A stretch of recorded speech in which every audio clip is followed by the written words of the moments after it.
समुद्री जहाज में बहू का ससुराल।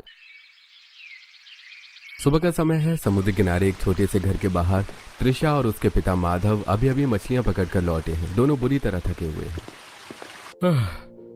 अरे बेटा त्रिशा, आज तो समंदर की लहरें बहुत तेज थीं। तूने बहुत मेहनत की है। चल अब तू अंदर जाकर थोड़ा आराम कर ले, मैं बाकी का काम देख लेता हूँ। तभी अंदर से त्रिशा की सौतेली माँ मालिनी और सौतेली बहन तन्वी बाहर आती है। सीरियसली मॉम, देखो इन दोनों को ऐसा लग रहा है जैसे कोई जंग जीत कर आए हैं। यहाँ घर में इतना काम पड़ा है और महारानी आराम फरमा रही हैं। अरे मेरे कलेजे पर तो सांप लौट रहे हैं, ऐसे इसे नवाबों की तरह बैठा हुआ देखकर। ए त्रिशा, जमीन पर पसर कर क्यों बैठ गई है? वो टोकरी भरकर मछलियाँ क्या तेरा बाप जाकर बेचेगा बाजार में? जल्दी उठ और जाकर बाजार में मछलियाँ बेच कर आ, वरना आज घर में चूल्हा नहीं जलेगा। अरे मालिनी, क्या बोल रही है तू? हैं? सुबह 4 बजे से समंदर में गई थी ये, अभी अभी तो लौटी है। थोड़ा आराम करने दे उसे। घर में तन्वी भी तो है, वो क्यों नहीं चली जाती बाजार? एक्सक्यूज मी पापा, मैं नहीं जाऊंगी उस बदबूदार बाजार में। मेरी स्किन खराब हो जाएगी धूप में, और वैसे भी मेरे फ्रेंड्स मुझे वहाँ देखेंगे तो मेरी तो नाक ही कट जाएगी। मैं ये सब चीप काम नहीं कर सकती। सुन लिया आपने, मेरी बेटी कोई नौकरानी नहीं है। और हाँ, आप बीच में मत बोलिए। ये पराया धन है, कल को किसी और के घर में जाएगी तो ताने सुनवाएगी कि मायके में यही सिखाया है। और त्रिशा, ड्रामा बंद कर और निकल यहाँ से। कोई बात नहीं बाबा, आप शांत हो जाओ। ठीक है माँ, मैं अभी बाजार चली जाती हूँ। आप लोग प्लीज आपस में मत लड़ो। दोपहर का समय था। मछली बाजार में त्रिशा बैठी और मछलियां बेच रही है। तभी 2 अमीर औरतें वहां आती हैं। हाय राम, ये माधव की बेटी है ना? देखो तो खुले बाजार में आदमियों के बीच बैठकर दुकान लगा रही है। पता नहीं कैसे संस्कार दिए हैं घर वालों ने। वही तो, जवान लड़कियां ऐसे खुलेआम बाजार में बैठेंगी तो समाज क्या कहेगा? आंटी जी, जब मेरे घर में खाने को रोटी नहीं होती ना, तो ये आपका समाज पार्सल लेकर नहीं आता मुझे खिलाने के लिए। मेहनत का खा रही हूँ, किसी की चोरी नहीं कर रही। मछली लेनी हो तो लो, वरना अपना रास्ता नापो। फालतू का ज्ञान मत बांटो यहाँ। रात का समय हो जाता है। त्रिशा बहुत ज्यादा थकी हुई घर लौटती है। वो सीधे रसोई की तरफ जाने लगती है। कहाँ मुंह उठाकर अंदर घुस रही है? पहले आज की कमाई मेरे हाथ में रख। जी माँ, ये लो आज के सारे पैसे। मछलियाँ अच्छे रेट पर बिक गई थी। माँ, मुझे बहुत तेज भूख लगी है। खाना कहाँ रखा है? खाना तो खत्म हो गया। हम सब ने खा लिया है। अब अगर तुझे इतनी ही भूख लगी है तो जाकर खुद बना ले। मैं कोई तेरी नौकरानी नहीं हूँ जो अपने हाथों से तेरे लिए खाना बनाऊंगी। माँ, मैं सुबह 4 बजे से काम में लगी हुई हूँ और अब इस हालत में मैं खुद खाना बनाऊं? एक रोटी नहीं छोड़ सकती थी आप मेरे लिए? मुझ पर आवाज ऊंची मत कर। मुझे नहीं पता तेरा ये रोना धोना। घर में आना है तो मेरे हिसाब से चलना पड़ेगा। अगर खाना नहीं बनाना तो मत बना। जाकर भूखी सो जा। त्रिशा बहुत ज्यादा दुखी हो जाती है। उसकी आंखों में आंसू आ जाते हैं और वो बिना कुछ बोले घर से बाहर चली जाती है और समंदर किनारे जाकर खड़ी हो जाती है। तभी माधव एक प्लेट में पकी हुई मछली लेकर वहां आते हैं। ले बेटा, खा ले। मुझे पता था तेरी माँ तेरे लिए कुछ नहीं छोड़ेगी, इसलिए मैंने अपने हिस्से में से ये मछली छुपा कर रख ली थी। बाबा, आप क्यों मेरे लिए इतना सहते हो? माँ और तन्वी मुझे इस घर का हिस्सा मानते ही नहीं है। मैं चाहे कितनी भी मेहनत कर लूं बाबा, उन्हें मुझ में सिर्फ कमियां ही दिखती है। मैं जानता हूँ बेटा, मालिनी और तन्वी का बर्ताव तेरे साथ बहुत बुरा है, लेकिन क्या करूँ, मैं लाचार हूँ। तू बस अपना ख्याल रख, एक दिन सब ठीक हो जाएगा। आप हो ना मेरे साथ, मेरे लिए इतना ही काफी है। अगली दोपहर पूरा परिवार घर के हॉल में बैठा था और बातें कर रहा था। तभी रंगा वहां आता है। अरे ओ माधव, कितने साल हो गए बे? जब कर्जा लिया था तब तो बहुत हाथ जोड़ रहा था, अब लौटाने के टाइम पर क्या तुझे सांप सूंघ गया? अरे रंगा भाई, थोड़ा टाइम और दे दो, मैं पाई चुका दूंगा। अरे बंद कर अपना ये रोना धोना, ये सब मेरे सामने नहीं चलेगा। अगर अगले हफ्ते तक मेरा पूरा पैसा ब्याज के साथ नहीं मिला ना, तो ये घर छीन कर तुम सबको सड़क पर ला दूंगा। तेरा क्या होगा, कालिया वाला सीन कर दूंगा, बता रहा हूँ। रंगा धमकी देकर वहां से चला जाता है।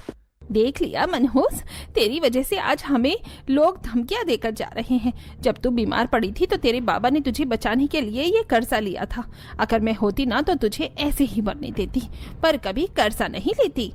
सीरियसली पापा, इस एक लड़की के चक्कर में हम सब क्यों सब सहन करें? समाज में हमारी नाक कट जाएगी।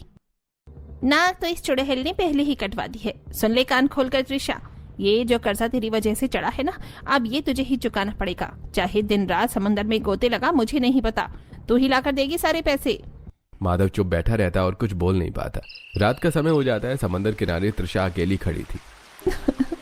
माँ ने सही कहा, मेरी ही वजह से बाबा को वो कर्जा लेना पड़ा था।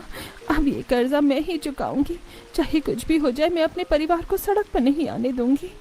पर इतनी बड़ी रकम तू कैसे चुकाएगी मेरी बच्ची? बाबा, ये समुद्र किनारे की छोटी मछलियों से काम नहीं चलेगा। मुझे समुद्र में बहुत दूर जाना होगा, जहाँ बड़ी और अच्छी मछलियाँ मिलती हैं।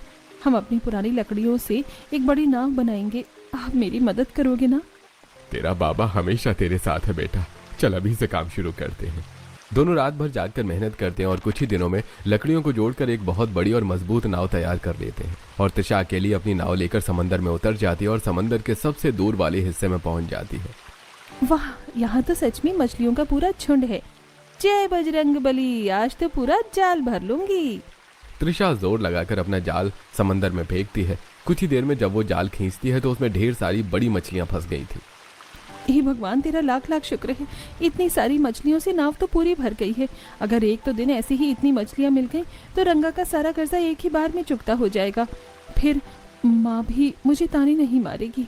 तृषा खुशी से और मछलियां पकड़ने के लिए जाल फेंक रही थी कि तभी सामने से एक बेहद बड़ा और आलीशान जहाज आता है और उसकी नाव को जोरदार टक्कर मारता है।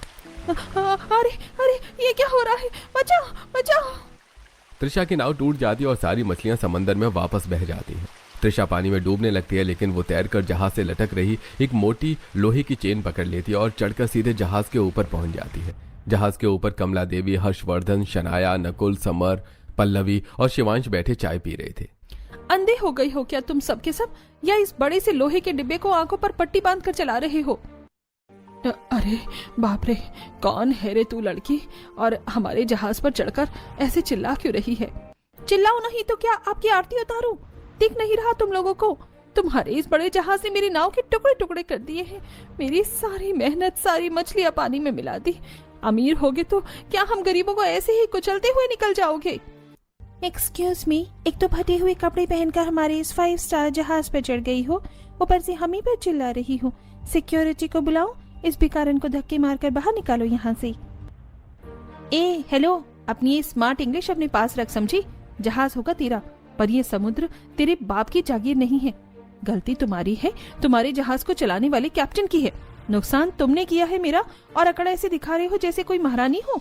सीधे सीधे हट जाना भरो, वरना यहाँ ऐसा हंगामा करूंगी कि तुम्हारी सारी 5 स्टार गिरी निकल जाएगी। अरे शांत हो जा बेटा, हमसे सच में गलती हो गई। हमें अंदाजा नहीं था कि नीचे कोई नाव है। कैप्टन ने ध्यान नहीं दिया होगा, गलती हो गई। लेकिन अब तू शांत हो जा। कसम से लड़की में हिम्मत तो बहुत है। शनाया का मुंह कैसे बंद कर दिया इसने 1 मिनट में। पूरा परिवार तृषा के गुस्से और हिम्मत को देखकर चुप हो जाता है। तभी शिवांश आगे आता है। शांत हो जाइए please, I am really sorry. हमारी वजह से तुम्हारा बहुत बड़ा नुकसान हुआ है, मैं मानता हूँ। यार क्या धाकड़ लड़की है ये, हमारे सामने तो शहर के बड़े बड़े लोग मुंह नहीं खोलते, और ये अकेली हम सबकी क्लास लगा रही है। दम तो है इसमें।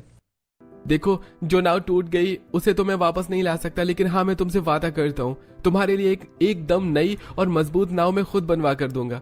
तब तक तुम चाहो तो हमारे जहाज पर रुक सकती हो। मुझे नहीं रुकना यहाँ, मुझे बहुत काम है। बस मेरी नाव बनवा दो, मुझे अपने घर जाना है। मेरे बाबा परेशान हो रहे होंगे। कुछ घंटों बाद शिवांश एक नई नाव का इंतजाम करता है और तृषा के साथ उस नाव में बैठकर उसे घर छोड़ने के लिए जाता है। वैसे मानना पड़ेगा, तुम्हारी आवाज में बहुत दम है। मेरे पूरे परिवार की बोलती बंद कर दी तुमने। बाय द वे, मेरा नाम शिवांश है, और वो जो तुमने बड़ा सा लोहे का डिब्बा देखा था ना, वो असल में हमारे रिजॉर्ट है। हमारी पूरी फैमिली उसी जहाज पर रहती है और बिजनेस चलाती है। अच्छा, मतलब तुम लोग जमीन पर रहते ही नहीं? अजीब लोग हो। वैसे मेरा नाम त्रिशा है। मैं बस अपने बाबा के साथ मछलियाँ पकड़ती हूँ और बाजार में बेचती हूँ। मेरी लाइफ में तुम्हारे इस रिसोर्ट जैसा कोई फैंसी ड्रामा नहीं है। हम जैसे लोगों को नॉर्मल लाइफ जीने के लिए भी बहुत हार्ड वर्क करना पड़ता है। अरे तुम हमेशा ऐसे ही गुस्से में बात करती हो, या आज मुझ पर कोई स्पेशल मेहरबानी है? जब सिर पर दुनिया भर की टेंशन और कर्जा हो ना, तो इंसान मीठी बातें करना भूल जाता है। शिवांश जी। कुछ देर बाद दोनों समंदर किनारे पहुंच जाते हैं। तृषा नाव से उतरकर अपने घर की तरफ जा ही रही होती है कि तभी उसकी माँ और बहन उसके सामने आ जाती है। आ गई महारानी। सुबह तो बड़ी बड़ी बातें करके गई थी, आज कर्जा चुका दूंगी। कहाँ है मछलियाँ? ये ऐसे ही मुंह उठाकर आ गई है। मॉम, मैंने तो पहले ही कहा था ये कोई काम वाम नहीं करती, पक्का समुद्र किनारे बैठकर किसी के साथ चिल कर रही होगी। हमारा तो घर भी नीलाम करवा कर रही माने कि ये मनहूस। माँ प्लीज मेरी बात तो सुनो, वो मेरी नाव